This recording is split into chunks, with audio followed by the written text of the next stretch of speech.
Anticristo. Quem é o Anticristo? Veja o que a Bíblia diz. Guerras e rumores de guerras. Conflitos entre nações no Oriente Médio. Ataques em Israel.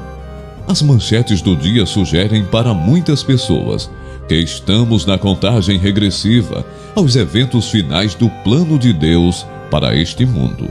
A qualquer momento, deve aparecer o terrível Anticristo. O nome do Anticristo tem sido sinônimo de mal através das eras, mas a verdade é que quando ele for finalmente revelado, a maioria das pessoas não irá reconhecê-lo pelo que ele é. Ele não aparece repelente, pelo contrário, ele será alguém talentoso, ambicioso e surgirá para resolver os problemas do mundo. Ele irá avançar, o que já está em processo de se tornar uma realidade. Que o mundo pode se tornar um paraíso de própria autoria do homem, sem Deus. O mundo vai acreditar que com o Anticristo ao leme, a humanidade pode realizar qualquer coisa. Então ele abriu a boca em blasfêmias contra Deus, para blasfemar do seu nome, seu tabernáculo e aqueles que habitam no céu. Apocalipse 13:6. O Anticristo segundo a Bíblia. O Anticristo é todo aquele que nega que Jesus é o Cristo. O Anticristo é também um dos títulos associados à besta. A palavra Anticristo indica alguém que é adversário de Cristo, ou que se julga ocupar o lugar dele. Isto significa que muitos anticristos já surgiram ao longo da história da humanidade. Também outros continuarão a surgir até o fim dos tempos. 1 João 2,18. A besta de Apocalipse 13 é interpretada como sendo o grande anticristo, porque tentará roubar toda a adoração que só Jesus merece. A besta continuará a fazer o que o diabo faz desde que Jesus veio: tentar impedir as pessoas de conhecerem a verdade da salvação. Seu trabalho será de todo anticristo: substituir a verdade pela mentira. Várias profecias na Bíblia falam sobre uma pessoa com muito poder, que se levantará nos últimos tempos e que vai se opor ao povo de Deus. Essa pessoa é conhecida como o Anticristo, a besta, o perverso, o homem do pecado e o filho da perdição. 2 Tessalonicenses 2, 3 e 4. Muitas pessoas na história foram acusadas de ser o Anticristo. Entretanto, ele será uma pessoa usada pelo diabo, que exercerá domínio sobre o mundo todo, fazendo sinais e maravilhas, enganando muitos e recebendo adoração como Deus. 2 Tessalonicenses 2, 8 a 10. O Anticristo perseguirá quem ama Jesus e só será destruído quando Cristo voltar. O que diz a Bíblia sobre como reconhecer o Anticristo? O Anticristo é quem nega que Jesus é o Cristo, a encarnação de Deus na terra. 1 João 2, 22-23. Essa pessoa recusa aceitar a verdadeira identidade de Jesus, Deus feito homem. Todo crente deve tomar cuidado contra ensinamentos de anticristos. É muito importante conhecer a verdade da Bíblia, para não ser enganado. Jesus é Deus. Ele veio como um homem para salvar o mundo do pecado. Ele pode salvar você. Todo o que nega isso é o Anticristo. 2 João 1,7. Quem será o Anticristo final? A Bíblia também fala de um personagem que se manifestará nos momentos finais da presente era. Ele perseguirá violentamente o povo de Deus. É justamente a ele que as pessoas se referem quando perguntam quem é o Anticristo. Ele regerá o mundo iníquo em sua rebelião contra Deus. Essa pessoa é chamada pelo apóstolo Paulo de filho da perdição e homem da iniquidade. 2 Tessalonicenses 2:3. Muitos estudiosos entendem que o profeta Daniel também profetizou sobre o anticristo escatológico. Daniel 7:21-25. De forma semelhante, o livro do Apocalipse fala dele como sendo a manifestação final da besta que sobe do mar. Ele também é identificado como o oitavo rei. Apocalipse 13:1-9. Apocalipse 17, 7 a 16. A identidade do anticristo final sempre foi muito debatida. Ao longo dos anos, muitas pessoas já foram apontadas como sendo esse homem terrível. Os exemplos mais conhecidos são presidentes americanos, líderes internacionais e até o Papa. Quando ele aparecerá? As Escrituras dizem que ele surgirá antes do dia da vinda do Senhor Jesus. Nesse tempo, o mundo estará vivendo um período de grande apostasia, segundo Tessalonicenses 2:3. Esse período também será marcado por turbulência entre as nações. A Bíblia alerta que os governos mundiais se unirão em apoio ao governo do anticristo. Apocalipse 17, 7 a 16. O anticristo terá um caráter muito perverso. Ele será a própria personificação do mal. Isso significa que ele representará tudo aquilo que se opõe a Deus e transgride a sua lei. Ele desafiará o próprio Deus, tentando usurpar a sua glória e se apossar de seu trono. Segundo Tessalonicenses 2, 2 a 4. O anticristo insultará o Senhor, blasfemando contra ele, e perseguirá o seu povo. Daniel 7, 25. Apocalipse 13, 6. Ele agirá segundo o poder de Satanás, será apoiado pela falsa religião e realizará grandes milagres. As pessoas adorarão ao anticristo e até pensarão que ele será invencível. Apocalipse 13, 5. A aparência do anticristo. Ele tem 10 chifres, cada um com uma coroa, e 7 cabeças, cada uma com um nome blasfemo. 13, 1.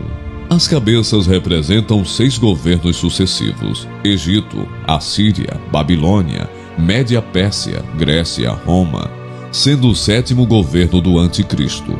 O último é composto de 10 países, 10 chifres. 10 é o número que simboliza totalidade, e chifre representa poder, como no reino animal. De modo semelhante, esses 10 chifres, ou 10 países, são subgovernantes debaixo da autoridade do anticristo, cujo império aparentemente será dividido em 10 distritos administrativos, que exercerão poder político e militar, sob as ordens do anticristo. Apocalipse 17, 12 e 13. Nas cabeças a besta tem diademas com nomes de blasfêmias. A palavra é derivada do grego blasfemos, aquele que insulta, ou aquele que é constantemente mal para com Deus. O anticristo e todo o seu sistema personificarão mais uma vez os dias pré-diluvianos. Jesus disse: pois os dias da grande tribulação serão como os dias de Noé, dias manchados pela corrupção desenfreada, violência desumana, desvios sexuais.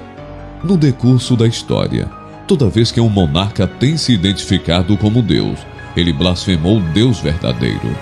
Blasfêmia tal, fruto do egoísmo e egocentrismo, que giram em torno do próprio eu e que o divinizam. O anticristo se parece com um leopardo, com pés de urso e boca como a de um leão. 13, 2. São metáforas que aludem às características de 3 impérios. Importa ressaltar que esses animais eram todos da nativa vida selvagem da Palestina, conhecidos pelos leitores de João.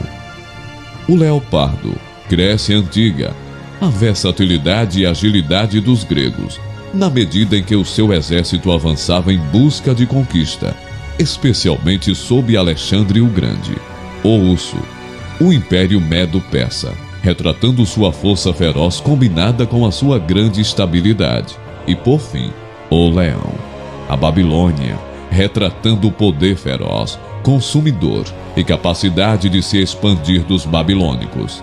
Toda essa alegorização da figura do anticristo que João vê pode ser diluída em uma só palavra: autoridade momentânea. Mas de quem ou de onde o anticristo obterá autoridade? Ela vem do próprio Satanás. 13, 1a. Vi emergir do mar.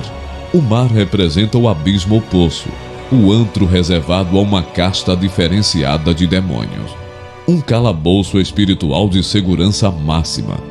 Por que segurança máxima? 2 Pedro 2,4. Precipitando-os no inferno, Tártaros. Pedro toma emprestada uma palavra da mitologia grega, usada para descrever uma prisão de segurança máxima, que segundo a crendice grega ficava abaixo do Hades, ou lar dos mortos, construído para trancafiar os deuses e demônios mais perversos. Gênesis 6, 1-4, Judas 1,6. Características do Anticristo. Em primeiro lugar, o Anticristo será o homem sem lei. 2 Tessalonicenses 2,3. A palavra grega para iniquidade no texto em tela é anomos, sem lei. O mundo é regido por essa cosmovisão e por essa agenda que não suporta princípios e valores. Os pilares da família são atacados. Os fundamentos da sociedade são destruídos. Não se trata mais de concessão ao erro, nem mesmo de inversão de valores. Vemos hoje o controle do erro. Não se suporta mais a verdade. Não se tolera a luz. Vivemos numa sociedade pelo avesso, onde a virtude é escarnecida e as práticas mais vergonhosas são aplaudidas. Nessa sociedade hedonista, os absolutos morais são banidos. A lei é torcida, golpeada e manipulada, para atender às demandas desse viés que não suporta Deus nem sua lei. O antinomismo governa, a iniquidade campeia, a degradação moral impera. Em segundo lugar, o anticristo trará em sua esteira a apostasia. 2 Tessalonicenses 2,3. Aqueles que um dia professaram a fé cristã, vê-la-ão como radical demais, e virarão suas costas para ela. Sacudirão de sobre si o jugo de Cristo. Deixarão as fileiras do cristianismo para abraçar uma fé inclusivista. Estarão mais interessados em agradar ao mundo do que a Cristo. Desejarão mais os aplausos do mundo do que a aprovação de Deus. Subscreverão uma teologia progressista e liberal, que despreza a inerrância das Escrituras. Abraçarão uma graça barata, cunhada de supergraça, que justifica o pecado e não o pecador. A apostasia é uma realidade gritante.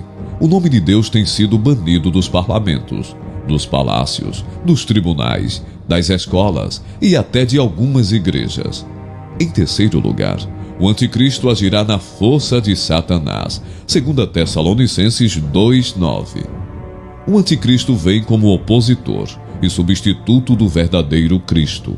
Representará um simulacro da encarnação do Verbo eterno de Deus, pois será uma espécie de encarnação do próprio diabo. Seu aparecimento será segundo a eficácia de Satanás, com todo o poder e sinais e prodígios da mentira, com todo o engano de injustiça aos que perecem. O dragão, o diabo, lhe dará o seu poder, o seu trono e grande autoridade. Receberá autoridade sobre cada tribo, povo, língua e nação. Adorá-lo-ão todos os que habitam sobre a terra, exceto aqueles cujos nomes estão escritos no livro da vida do Cordeiro. Em quarto lugar, o anticristo perseguirá furiosamente o povo de Deus. Apocalipse 13:7. O anticristo vai pelejar contra os santos, os filhos de Deus, impondo-lhes sofrimento atroz. Esse será o tempo da manifestação do iníquo e da grande tribulação. Sua perseguição irá às últimas consequências, pois ele matará todos aqueles que se recusarem a adorá-lo.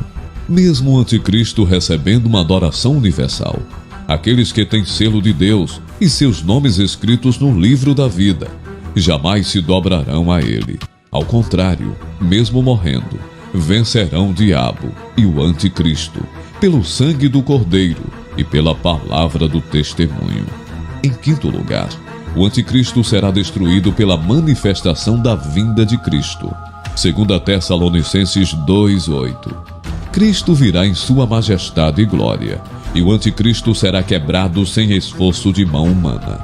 Cristo o matará com o sopro de sua boca e o destruirá pela manifestação de sua vinda. O anticristo será lançado no lago do fogo, juntamente com o falso profeta. O diabo e a morte também serão lançados no lago do fogo. Todos aqueles cujos nomes não estão escritos no livro da vida serão lançados no lago do fogo. A igreja vitoriosa e sobranceira, porém, reinará com Cristo pelos séculos eternos. O povo de Deus não precisa temer. Somos mais que vencedores em Cristo Jesus. A agenda do anticristo em curso não é uma especulação ou uma conspiração. Existe uma agenda em curso, preparando o caminho do futuro governo do anticristo. Tudo está ocorrendo de forma rápida e insolente. A tecnologia da informação e comunicação avançada tem mostrado possibilidades do cumprimento da agenda, da globalização e do governo mundial. O palco está sendo armado. Em breve ao anticristo será dado poder sobre toda a tribo, e língua e nação. Apocalipse 13:7. Os meios de comunicação já falam abertamente sobre a necessidade de um governo único, de uma moeda única. A globalização não visa somente formar blocos econômicos, diminuir barreiras econômicas e imigratórias entre os países. Embora a globalização seja caracterizada pelo aprofundamento das relações econômicas, sociais, culturais e políticas entre os povos do mundo, ela também dita tendências, modas, padronização de ideias e valores. Tudo isso é perigoso para a fé cristã. Conclusão. No decorrer da história, toda vez que um cristão comum se identifica como servo, o nome de Deus é glorificado. O apóstolo Paulo declara com orgulho: eu, Paulo, escravo de Jesus, porque não vivo mais eu, mas Jesus vive em mim. A nova era prega a chamada evolução do espírito. De acordo com esta crença, uma pessoa pode evoluir até a categoria de Deus. Jesus diz: basta ao discípulo ser como seu mestre. E o meu mestre se fez servo. Portanto, quem almeja evoluir o espírito para ser como Jesus, que evolua para a categoria de servo e torne-se servo de todos. Todo o sistema perseguidor maligno um dia cairá diante da majestosa vinda de Cristo, e a igreja se levantará gloriosa para encontrar com seu noivo e permanecer com ele para sempre.